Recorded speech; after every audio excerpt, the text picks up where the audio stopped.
Hello दोस्तों, अस्सलाम वालेकुम। कैसे हैं आप सब लोग। मैं हूं अलीम, हाजिर हूं अपने चैनल उर्दू जहां पर एक नई क्विज़ वीडियो के साथ। दोस्तों, इससे पहले हमने 14 वीडियोस कर लिए हैं। अगर आपने अभी तक उन वीडियोस को नहीं देखा है तो डिस्क्रिप्शन में लिंक मौजूद है, उनको देख करके आप अपनी उर्दू की नॉलेज को प्रैक्टिस कर सकते हैं। चैनल को अगर सब्सक्राइब नहीं किया है तो सब्सक्राइब करें, लाइक करें, शेयर करें और कमेंट करके अपनी राय ज़रूर बताएं। तो चलिए दोस्तों, आज के वीडियो को शुरू करते हैं और देखते हैं कि कौन कौन से सवालात आज के वीडियोज़ में हैं। बहुत इंपॉर्टेंट सवालात हैं दोस्तों। अगर आप आखिर वीडियो तक बने रहेंगे तो बहुत ज़्यादा आप लोगों का फ़ायदा होने वाला है। आने वाले इम्तिहानात में बहुत सारी चीज़ों में आपको हेल्प मिलने वाली है। तो जैसा कि पहला सवाल आप लोग यहाँ देख सकते हैं कि मजमून को क्या कहा जाता है। मजमून मतलब ये शायर मजमून हैं, शेख शरफुद्दीन मजमून, जो एक रेख्ता इहाम गो शायर थे। ठीक है, इब्तदाई दौर के शायरों में से एक हैं शुमाली हिंद के। तो उन मजमून को क्या कहा जाता है, शेख शरफुद्दीन मजमून को क्या कहा जाता है? दीवाना शायर, शायर दकनी, शायर बेदाना या शायर नाबीना। तो क्या कहा जाता है दोस्तों? शायर बेदाना। शायर बेदाना कहा जाता है शेख शरफुद्दीन मजमून, जिनकी वफ़ात 1734 ईस्वी में हुई थी। इहाम गो शायरों में से थे, शुमाली हिंद के इब्तदाई शोरा में से थे। सिराजुद्दीन अली ख़ां आरज़ू के ये शागिर्द थे।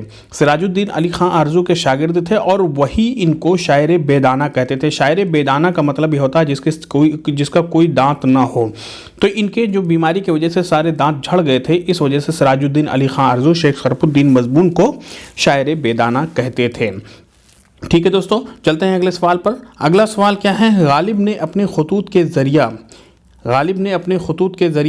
खाली जगह क्या किया?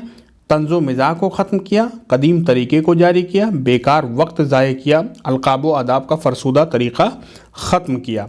तो अगर आपने खतूत गालिब को अभी तक नहीं पढ़ा है, उसके बारे में नहीं चीज़ें जानी है, तो हमने एक वीडियो बना रखा है गालिब के खतूत के बारे में। स्पेशली डिस्क्रिप्शन में उसका लिंक मौजूद है, आप लोग वहाँ से जा कर के चैनल पर देख सकते हैं वीडियो को, और गालिब के खतूत के बारे में तमाम मालूमात आप लोग वहाँ से हासिल कर सकते हैं। तो गालिब के खतूत के बारे में जैसा कि आप लोगों ने पढ़ा होगा, उन्होंने ये चौथा ऑप्शन सही है, यानी अलक़ाब व आदाब का फ़रसूदा तरीक़ा ख़त्म किया। अभी तक क्या है, लंबे चौड़े अलक़ाब वहाँ पे लिखे जाते थे खतूत के शुरू में। ठीक है, शेख मतलब जनाब वाला, हज़रत वाला, मद्दाज़िल्लहुल आली, क़िबला काबा, बहुत सारे लंबे चौड़े अलक़ाब व आदाब लिखे जाते थे। तो गालिब ने उसको ख़त्म करके प्यारे या इसी तरह से जो भी एक लफ्ज़ के अंदर उन्होंने अलक़ाब व आदाब को समेट दिया। तो ये ऑप्शन डी है। तो मिर्ज़ा गालिब के खतूत के बारे में अगर मुख्तसरन मैं आप लोगों को बताऊं दोस्तों, तो डॉक्टर खलीक अंजुम जो हैं, प्रोफेसर खलीक अंजुम, उन्होंने खतूत गालिब के बारे में अहम काम किया है। इसी तरह से ग़ुलाम रसूल महर ने भी खतूत गालिब के बारे में अच्छा काम किया है। काजी अब्दुल वदूद ने भी खतूत गालिब के बारे में अच्छा काम किया है। तो खलीक अंजुम ने खलीक अंजुम कहते हैं कि 886 इनके खतूत हैं और 92 लोगों को इन्होंने खतूत लिखे थे। और सबसे ज़्यादा खतूत अगर लिखने की बात है तो हरगोपाल तुफ्ता, जो उनके शागिर्द भी थे, दोस्त भी थे, उनको 123 खतूत उन्होंने लिखे थे। ठीक है, और अगर कब से उर्दू में खतूत लिखना शुरू किया, तो बाज़ लोग मार्च 1946 कहते हैं, बाज़ लोग मार्च 1948 कहते हैं और बाज़ लोग 1950 भी कहते हैं। जैसे जलालुद्दीन के हिसाब से मार्च 1946 है। इसी तरह से हाली जिन्होंने यादगार गालिब लिखा, राम बाबू सक्सेना, शेख इकराम ने 1950 लिखा है, 1950 इन लोगों ने बताया है। और आफाक हुसैन और ग़ुलाम रसूल महर ने मार्च 1948 से लिखा है, जो कि यही सही है। मार्च 1948 ही से तस्लीम किया जाता है कि यही सही है कि इसी वक्त से गालिब ने खतूत लिखने शुरू कर दिए थे उर्दू में। अगला सवाल क्या है दोस्तों? अगला सवाल है, पंडित रतन नाथ सरसार किस अदबी अखबार की इदारत की? पंडित रतन नाथ सरसार ने किस अदबी अखबार की इदारत की? पंडित रतन नाथ सरसार जिनकी विलादत जो है 1847 ईस्वी में होती है दोस्तों, लखनऊ में, और 1902 ईस्वी में इनकी वफ़ात हुई है। कहाँ पे? हैदराबाद में। और अवध अखबार में 1878 से लेकर के 80 के बीच में इन्होंने अपनी मशहूर ज़माना किताब फसाने आज़ाद, जो उर्दू की इब्तदाई नावलों में से है, किस्तवार लिखना शुरू किया था और 1880 में फसाने आज़ाद जो है जाकर के शाये हुई थी और डेली वो उसमें एक किस्त लिखा करते थे। पंडित रतन नाथ सरशार, ठीक है, तो अवध अखबार से वो जुड़े थे। शबखून आप लोग जानते होंगे, शबखून जो है शमशुर रहमान फारूकी ने 1966 से शुरू किया था, जो जदीदियत की बानी है और इसी से जदीदियत की दाग बेल पड़ती है, इसी अखबार से, इसी रिसाले से। ज़मींदार रिसाला अगर इसकी बात की जाए तो 1903 ईस्वी में जो है मौलवी ज़फ़र अली ख़ां के वालिद साहब ने लाहौर से सिराजुद्दीन जिनका नाम था उन्होंने जारी किया था और 1908 ईस्वी में मौलवी ज़फ़र अली ख़ां जब अलीगढ़ से फारिग होकर के गए तो उन्होंने इसकी अदारत संभाली और इसी वजह से उनको जो है उर्दू सहाफ़त का जो है दादा तस्लीम किया जाता है, यानी उर्दू सहाफ़त में सबसे आला मकाम अगर किसी को दिया जाता है तो मौलवी ज़फ़र अली ख़ां को दिया जाता है। और तहज़ीबुल अखलाक जैसे कि आप लोग जानते हैं सर सैयद अहमद ख़ां का अखबार ये रसाला है जो 1870 में उन्होंने जारी किया। सर सैयद के बारे में भी तफसील से हमने एक वीडियो बना रखा है दोस्तों, अगर नहीं देखे हैं तो तफसील से देखने के लिए उन सर सैयद के बारे में एक एक हकीकत को जानने के लिए उस वीडियो को देख सकते हैं, डिस्क्रिप्शन में लिंक मौजूद है। वो कौन सा शायर है जिसने हिंदुस्तान की जंग आज़ादी में अमलन शिरकत की? अगला सवाल क्या है, वो कौन सा शायर है जिसने हिंदुस्तान की जंग आज़ादी में अमलन शिरकत की? तो मिर्ज़ा गालिब, हाली, हसरत मोहानी, कोई भी नहीं। दोस्तों आप लोग अपने जवाब भी काउंट करते रहिए और कमेंट में हमें अपने जवाब ज़रूर बताएं कि आप लोगों के कितने 20 सवालों में से कितने सवाल सही थे और तफसील से मैं हर एक ऑप्शन के बारे में बता रहा हूं ताकि आप लोगों को कोई दिक्कत ना हो और एक सवाल के पीछे आप लोगों को 3-4 मालूमात मिल जाएँ और चीज़ें रिवीजन भी हों। तो वो कौन सा शायर है जिसने हिंदुस्तान की जंग आज़ादी में अमलन शिरकत की? तो आप लोग जानते होंगे गालिब ने तो बिल्कुल नहीं शिरकत की, हाली ने भी शिरकत नहीं की और हसरत मोहानी ये जो हैं इन्होंने शिरकत की। गालिब और हाली उस्ताद और शागिर्द दोनों, और हसरत मोहानी जो हैं जिनकी पैदाइश 1880-81 में हुई थी, 1880 में हुई थी, कहाँ पे? मोहान के कस्बे में, और 13 मई 1951 में इनका इंतकाल हुआ था। 13 मई 1951 में इनका इंतकाल हुआ था। अलीगढ़ में 3 बार ये मतलब जब ज़ेर तालीम थे तो उस वक्त 3 बार इनको सियासत में हिस्सा लेने की वजह से कॉलेज ने इनको मतलब ब्लैक लिस्ट किया था 3 बार, ठीक है। और ये 3 बार जेल भी गए थे सियासत में हिस्सा लेने की वजह से। पहली बार गए थे 1908 ईस्वी में और दूसरी बार गए थे 1916 ईस्वी में, तीसरी बार गए थे 1921 ईस्वी में, यानी 3 बार ये बाकायदा जो है जेल में गए थे सियासत में हिस्सा लेने की वजह से। और 1916 की बात अगर की जाए तो ये मुस्लिम लीग के सदर भी मुंतखब हुए थे, मुस्लिम लीग के सदर भी मुंतखब हुए थे और आखिरी उम्र में जहाँ आज़ादी के बाद ये जो है पार्लियामेंट के या जो काउंसिल के मेंबर भी मुंतखब हुए थे, बाकायदा इन्होंने इलेक्शन भी लड़ा था। तो दोस्तों जैसा कि आप लोग जानते हैं वो कौन सा शायर है जिसने हिंदुस्तान की जंग आज़ादी में अमलन शिरकत की? तो हसरत मोहानी इसका सही जवाब है। अगला सवाल क्या है, मीर अनीस मरसिये के अलावा और किस सिन्फ में मशहूर हैं? रुबाई, गज़ल, मसनवी, कसीदा। तो मशहूर वैसे इन्होंने मीर अनीस ने गज़ल से इब्तदा की थी, ठीक है, और उसके अलावा मरसिये में इन्होंने शोहरत हासिल की, लेकिन सबसे ज़्यादा अगर मशहूर कहीं हुए ये मतलब तो वो मरसिये में हुए, लेकिन उसके बाद जो है रुबाइयात अनीस भी बहुत ज़्यादा शोहरत के हामिल है। 1802 ईस्वी में मीर अनीस की पैदाइश होती है और 1874 ईस्वी में इनका इंतकाल हो जाता है दोस्तों। तो उर्दू के सबसे बड़े मरसिया गो शायर मीर अनीस रुबाई में भी वही मकाम रखते हैं जो मरसिये में उनका मकाम है। उनकी रुबाइयात मतलब काफ़ी शोहरत के हामिल है, ठीक है। तो इसका सवाल का सही जवाब क्या है? रुबाई में मीर अनीस ज़्यादा शोहरत रखते हैं मरसिये के बाद। कौन शोखी और ज़राफ़त का शायर से मशहूर है? शोखी और ज़राफ़त के शायर की हैसियत से कौन मशहूर है? ऑप्शन देख लेते हैं, जिगर मुरादाबादी, अकबर इलाहाबादी, रशीद अहमद सिद्दीकी या नज़ीर अकबराबादी। तो इसमें शायर का नाम है तो ऑब्वियसली ये है कि रशीद अहमद सिद्दीकी साहब जो हैं ये शायर रही हैं, ठीक है। और जिगर मुरादाबादी की बात अगर की जाए, जिगर मुरादाबादी 1890 ईस्वी में पैदा होते हैं और 1960 ईस्वी में इनका इंतकाल होता है। मुरादाबाद में पैदा होते हैं, गोंडा में इनका इंतकाल होता है। शोले तूर, आतिश गुल आप जानते होंगे, इनका मशहूर शेरी मजमुआ है। और अकबर इलाहाबादी 1846 में जो पैदा होते हैं और 1921 ईस्वी में इनका इंतकाल होता है इलाहाबाद इलाहाबाद में। तो इलाहाबाद के ये हाई कोर्ट के जज भी रह चुके हैं दोस्तों। तो यही इस सवाल का सही जवाब है। अकबर इलाहाबादी शौखी और दराफत के ही शायर की हैसियत से मशहूर हैं। ठीक है, इनकी नज़में और इनकी शायरी तमाम के तमाम जो हैं तंज़िया शायरी है, तंज़ करते हैं, तंज़ कसते हैं लोगों के बीच में। ठीक है, और रशीद अहमद सिद्दीकी ये भी मशहूर मज़ाह निगार है, लेकिन इन्होंने नस्र में अपने मज़ाह की कारफरमाई की है। 1894 ईस्वी में इनकी पैदाइश होती है रशीद अहमद सिद्दीकी की बलिया में, और 1977 ईस्वी में इनका इंतकाल कहाँ पर होता है? अलीगढ़ में। और नज़ीर अकबर आबादी जो उर्दू के पहले नज़्म गो शायर हैं, 1740 ईस्वी में इनकी पैदाइश कहाँ होती है? दिल्ली में। और 1830 ईस्वी में इनका इंतकाल कहाँ पे होता है? आगरा में। तो इस सवाल का सही जवाब वो कौन शौकी और ज़राफ़त का मशहूर शायर है? अकबर इलाहाबादी हैं। अगले सवाल की जानिब चलते हैं दोस्तों। अगला सवाल क्या है? हाली ने गालिब को कहा है, क्या कहा है? ज़रीफ़ शायर, हैवान ज़रीफ़, नातिक, शरीफ नस्ल। तो हाली ने मौलाना अल्ताफ़ हुसैन हाली ने यादगार गालिब लिखी। यादगार गालिब कब लिखी? 1897 में। 1897 में उन्होंने गालिब की सवानें लिखी यादगार गालिब के नाम पे, और उसी में उन्होंने हैवान ज़रीफ़ गालिब को कहा, यानी उनकी ज़राफ़त की वजह से हैवान ज़रीफ़ कहा था मिर्ज़ा ख्वाजा अल्ताफ़ हुसैन हाली ने। ठीक है दोस्तों, अगले सवाल की जानिब चलते हैं।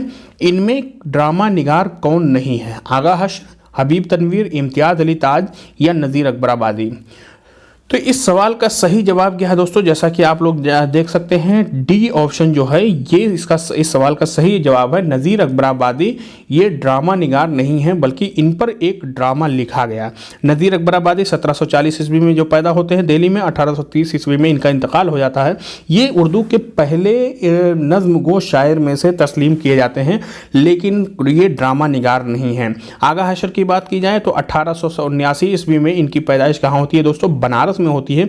और 1935 ईस्वी में इनका इंतकाल कहाँ पे होता है? आगा हशर का लाहौर में। और हबीब तनवीर साहब 1 सितंबर 1923 ईस्वी को ये छत्तीसगढ़ के रायपुर में पैदा होते हैं, और 2009 ईस्वी में इनका इंतकाल कहाँ पे होता है? भोपाल में होता है।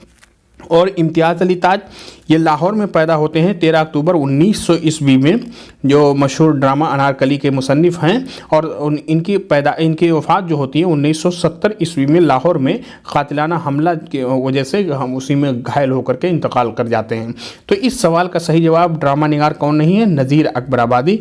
नज़ीर अकबर आबादी के ऊपर ड्रामा आगरा बाज़ार किसने लिखा है? हबीब तनवीर ने लिखा है।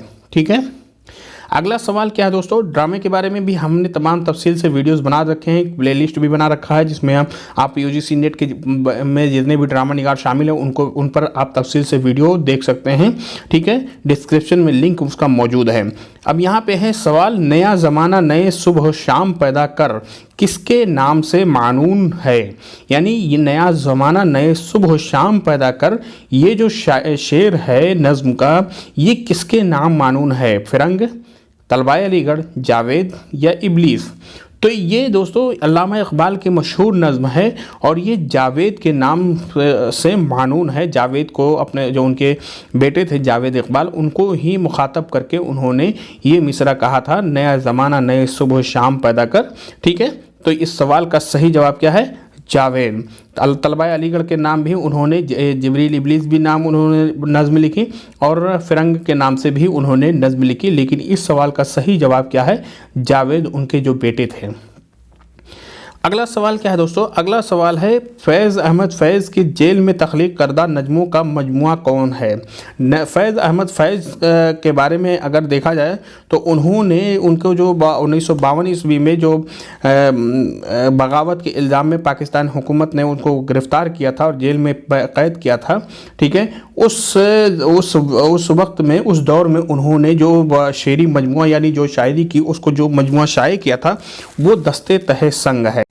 शाया किया था दस्ते तहे संग को शेरी मजमुआ अपने जेल से छूटने के बाद। फैज़ की बात अगर की जाए तो 1911 ईस्वी में इनकी पैदाइश कहाँ पे होती है? सियालकोट में। और 1984 ईस्वी में इनकी वफ़ात होती है लाहौर में। ठीक है, अल्लामा इकबाल की तरह ये भी पैदा होते हैं सियालकोट में, और उनकी वफ़ात लाहौर में होती है। जिंदा नामा इनका पहला शेरी मजमुआ, जो जिंदा नामा भी इनका शेरी मजमुआ, नक्श फरियादी भी इनका शेरी मजमुआ है, इसी तरह दस्ते सबा भी इनका शेरी मजमुआ है। तो ये सारे शेरी मजमुए हैं 7 शेरी मजमूए हैं दस्ते तहसंग, इसका सही ऑप्शन है फैज़ अहमद फैज़ की जेल में तख्लीक करदा नज़मों के मजमूओं के बारे में। ठीक है दोस्तों, अगले सवाल पे चलते हैं। अगला सवाल क्या है? प्रेमचंद के नावल सेवा मदन का तर्जुमा है। सेवा मदन दोस्तों, प्रेमचंद के बारे में देखते हैं। अक्सर उनके जो नावल हैं वो पहले या तो उन्होंने हिंदी, ज़्यादातर नावलों को उन्होंने पहले ने हिंदी में शाये किया, उसके बाद उन्होंने उसका तर्जुमा उर्दू में किया। ठीक है, तो सेवा सदन जो है ये प्रेमचंद के नावल है। अब इसका ये पता करना है कि इसका उर्दू में तर्जुमा कौन सा है। गौदान, चौगान हस्ती या कायाकल्प या बाजार हुस्न। तो गौदान जो है जो 1936 ईस्वी में 37 ईस्वी में शाये हुए नावल उनकी, और इनका नावल, और ये उर्दू में भी गौदान के नाम से मशहूर है और हिंदी में भी गौदान के नाम से ही मशहूर है। और जो चौगान हस्ती है, चौगान हस्ती 1927 ईस्वी में ये शाये हुआ था नावल इनका। इसका नाम क्या था? रंग भूमि। क्या नाम था? रंग भूमि। ये और कायाकल्प जो है, कायाकल्प ये जो है ये पर्दाए मजाज जो इनका नावल है, पर्दाए मजाज है जो कायाकल्प के नाम से, ये 1928 ईस्वी में इनका शाया हुआ था। और बाजार हुस्न ये 1916 ईस्वी में इनका नावल शाया हुआ था हिंदी में, और जो है 1918 ईस्वी में इन्होंने लिखा था, उसको उर्दू में शाया किया था बाजार हुस्न का। और सेवा सदन के नाम से, यहाँ सेवा सदन है, सॉरी मदन लिख उठा है। ठीक है, यहाँ पे सेवा सदन है। सेवा सदन ये 1921-22 ईस्वी में इन्होंने लिखा। ठीक है, और इसका असल उर्दू में क्या नाम है? बाजार हुस्न। ठीक है दोस्तों, प्रेमचंद के बारे में क्या आप लोगों को बताएं? वो जो बनारस में पैदा हुए थे 1880 ईस्वी में, 31 जुलाई 1880 ईस्वी में, 18 अक्टूबर 1936 ईस्वी में इनके बनारस में ही इनका इंतकाल हुआ था। अगले सवाल पे चलते हैं दोस्तों। सवाल नंबर 12 है, इनमें से कौन सा नावल कुर्रतुल ऐन हैदर का नहीं है? आग का दरिया, अख्तरी बेगम, चांदनी बेगम या गर्दिश रंगे चमन। तो इस सवाल का सही जवाब क्या है दोस्तों? इस सवाल का सही जवाब है अख्तरी बेगम, इनका नावल नहीं है। कुर्रतुल ऐन हैदर के बारे में अगर बताएं तो 20 जनवरी 1927 ईस्वी को अलीगढ़ में ये पैदा हुई थी, और 2007 ईस्वी में इनका इंतकाल हुआ था। नोएडा में रहती थी, दिल्ली में इनका इंतकाल हुआ था। आग का दरिया की बात अगर करें तो 1959 ईस्वी में इनका ये नावल आया। और चांदनी बेगम 1990 ईस्वी में नावल, और गर्दिश रंगे चमन ये जो नावल है ये 1987 ईस्वी में। और अख्तरी बेगम जो ये नावल है, ये इस नावल की अगर बात की जाए तो अख्तरी बेगम ये जो है मिर्ज़ा हादी रुस्वा साहब का ये नावल है। मिर्ज़ा हादी रुस्वा जो उमराव जान अदा के मशहूर मुसन्निफ़ हैं, इनका ही ये नावल है अख्तरी बेगम। मिर्ज़ा हादी रुस्वा के बारे में अगर आपको बताएं तो 1858 ईस्वी में इनकी पैदाइश होती है। कहाँ पे? लखनऊ में। और 1931 ईस्वी में इनकी वफ़ात होती है हैदराबाद में। ठीक है दोस्तों, चलते हैं अगले सवाल पे। तो इस सवाल का सही जवाब क्या है? ये कुर्रतुल ऐन हैदर का ये नावल नहीं अख्तरी बेगम, बल्कि किसका नावल है? ये है मिर्ज़ा हादी रुस्वा साहब का। अगला सवाल है कि हरिशंकर किस नावल का किरदार है? आग का दरिया, दिलरुबा, अख्तरी बेगम या किसी नावल का नहीं? तो हरिशंकर, जैसा कि आप लोग जानते होंगे, कुर्रतुल ऐन हैदर का मशहूर नावल आग का दरिया का जो 1959 ईस्वी में शाया हुआ और काफ़ी ज़ख़ीम नावल है, तो इसी का ये किरदार है। और इसके चार जो मरकज़ी किरदार हैं, गौतम नीलंबर, हरिशंकर, चंपा और कमाल, उसी के एक किरदार, इन्हीं चारों में से एक किरदार जो है वो हरिशंकर भी है। इसके अलावा गौतम नीलंबर, हरिशंकर, चंपा और कमाल भी इसके अहम किरदार और मरकज़ी किरदारों में से एक हैं। ठीक है दोस्तों, अगले सवाल पर बढ़ते हैं। अगला सवाल क्या है? महालक्ष्मी का पुल किसका अफसाना है? महालक्ष्मी का पुल किसका अफसाना है? कृष्णचंद का, प्रेमचंद का, या बेदी का, या अश्क का? तो ये अफसाना जो है महालक्ष्मी का पुल या दादर पुल के बच्चे, ये दोनों जो हैं तख्लीक कृष्णचंद के हैं। कृष्णचंद्र जो बड़े तरक्की पसंद तहरीक के हामी थे, बड़े तरक्की पसंद नावल निगार थे। 1914 ईस्वी में इनकी पैदाइश होती है और 1977 ईस्वी में इनका इंतकाल होता है। पहला अफसाना इन्होंने यरकान लिखा था और पहला नावल इनके अगर बताएं तो शिकस्त है। इनके नावलों और अफसानों की बेइंतहा तादाद है दोस्तों, तो उसके बारे में तफसील से जाने के भर के इस वीडियो में वक्त नहीं है। प्रेमचंद के बारे में हमने बता दिया। राजेंद्र सिंह बेदी 1 सितंबर 1915 ईस्वी में इनकी पैदाइश होती है लाहौर में, और 11 नवंबर 1984 ईस्वी में इनका इंतकाल हो जाता है। ठीक है, और उपेंद्र नाथ अश्क उपेंद्रनाथ अश्क के बारे में बताएं तो 14 दिसंबर 1910 ईस्वी में इनकी पैदाइश होती है उपेंद्रनाथ अश्क की। कहाँ पे? लाहौर में। और 11 नवंबर 19 जनवरी 1996 ईस्वी में इलाहाबाद में इनका इंतकाल होता है उपेंद्रनाथ अश्क का। उपेंद्रनाथ अश्क के बारे में अगर बताएं तो दोस्तों इनके मशहूर कई सारे नावल और अफसाने इन्होंने लिखे, ड्रामे भी लिखे। ड्रामे में अगर देखें तो पापी, छठा बेटा, अंजू देवी, या इसी तरह भंवर, उड़ान। और नावल में भी इनके गिरती दीवारें, सितारों के खेल, गर्म राख, बड़ी बड़ी आँख, ये सब। और शायरी भी इन्होंने की है। तो शायरी, अफसाने, नावल, ड्रामे, बहुत सारी किताबों की ये मुसन्निफ़ है उपेंद्रनाथ अश्क। तो इस सवाल का सही जवाब क्या है दोस्तों? किरिशचंद का महालक्ष्मी का पुल है। अगला सवाल देखते हैं दोस्तों। अगला सवाल क्या है? जरीदा शबखून के बानी हैं ज़फ़र अली ख़ान, सरशार, शमशुर रहमान फ़ारूक़ी या सीमाब अकबराबादी। तो इसका सही जवाब इससे पहले मैंने बता दिया था कि शबखून जो 1966 ईस्वी में किसने जारी किया था? शमशुर रहमान फ़ारूक़ी ने जारी किया था। और यहीं से जो है 1960 के बाद से जो जदीदियत की तहरीक चली थी, तो इस रिसाले से जदीदियत की तहरीक को बहुत ज़्यादा फ़ायदा हुआ था। और यहीं से तरवीज व इशाअत हुआ था। जदीदियत के तहत लिखने वाले अफसाना निगार और शायरों के जो तख्लीक़ात होती थी, इसी रिसाले में छप करके लोगों के सामने जाती थी और वहीं से उनकी शोहरत होती थी और एक नए ट्रेंड की यहीं से बुनियाद पड़ी थी। तो मौलवी ज़फ़र अली ख़ान की मैंने बता दिया 1903 ईस्वी में ज़मींदार इनके बाप वालिद ने ये अखबार जारी किया था। 1908 ईस्वी में ज़फ़र अली ख़ान ने उस ज़मींदार की इदारत संभाली थी। और पंडित रतननाथ सरशार के बारे में भी हमने बता दिया, अवध अखबार की ये मुदीर थे। और शमशुर रहमान फ़ारूक़ी जरीदा शबखून के थे। और सीमाब अकबराबादी की बात अगर करें तो सीमाब अकबराबादी उर्दू के मशहूर शायर भी हैं। 5 जून 1882 ईस्वी में इनकी पैदाइश कहाँ पे होती है दोस्तों? आगरा में। और 31 जनवरी 1951 ईस्वी में इनका इंतकाल जो होता है कराची में होता है। 284 किताबों के लगभग ये मुसन्निफ़ हैं और 22 इनके शेरी मजमूए हैं। ठीक है, वही मंजूम इनका एक मशहूर शेरी मजमूआ है जो 1949 ईस्वी में आया है। और मसनवी रूम का इन्होंने तर्जुमा भी किया है, वो भी काफ़ी शोहरत रखता है। अगले सवाल पे चलते हैं दोस्तों। अगला सवाल क्या है? हयाती और उसलूबियाती तनकीद के लिए कौन मशहूर है? तो तनकीद के मुख्तलिफ दबिस्तान हैं दोस्तों, हयाती और उसलूबियाती। ये दो तनकीद के बारे में अगर हम बात करें, अगर सवाल आए तो ये समझ लीजिए कि माबाद जदीद के नक़ाद ही इस तरह की तनकीद करते थे। जदीदियत के जो जितने भी नक़ाद थे वो हयात में और उसलूबियात के बारे में उतना ज़्यादा उनकी बहस नहीं मिलती है, लेकिन माबाद जदीद के जितने भी नक़ाद हैं अक्सर हयाती और उसलूबियाती तनकीद उन्होंने की है। तो अब इस ज़िम्न में अगर हम देखें तो सैयद अब्दुल्ला साहब का नाम है, गोपीचंद नारंग का है, राम बाबू सक्सेना का और ज्ञानचंद जैन। इन चारों ऑप्शन में से साफ साफ हमें पता चल जाएगा कि जिस तरह से शमशुर रहमान फ़ारूक़ी साहब जदीदियत की बुनियाद रखने वाले हैं उर्दू में, उसी तरह गोपीचंद नारंग जो हैं ये माबाद जदीदियत के बुनियाद रखने वालों में से एक हैं।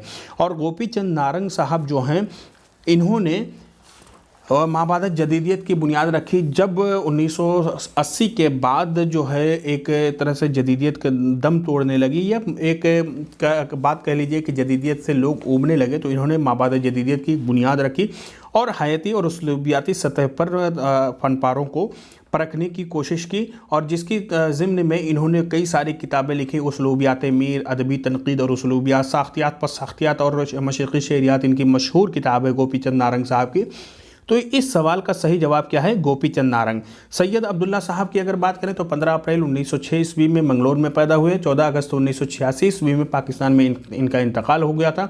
इनकी मशहूर किताबें हैं अतराफ़ गालिब, इशारात तनकीद, मकामात इकबाल और मसाइल इकबाली इनकी मशहूर किताब है। इसी तरह से सर सैयद और उनके रफ़क़ा इनकी बहुत मशहूर है। और मीर अमन से अब्दुल हक तक और इसी तरह से वजही से अब्दुल हक तक, ये 2 किताबें सैयद अब्दुल्ला साहब की बहुत शोहरत की हामिल हैं।